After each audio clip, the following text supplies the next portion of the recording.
நம்ம யார் வம்புக்கும் போறது இல்ல, யார் தும்புக்கும் போறது இல்ல. நம்ம உண்டு, நம்ம சோழி உண்டுன்னு போயிடுறது.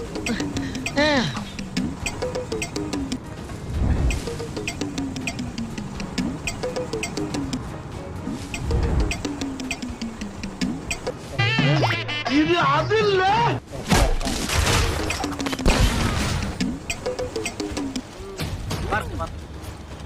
இன்னைக்கு அடிக்கிற அடியில மூஞ்சி முகரையெல்லாம் பஞ்சர. நீ பாக்குற சகல என் அடிய பாத்து என்ன அடிங்கிறத மட்டும் நீ இன்னைக்கு பாக்குற.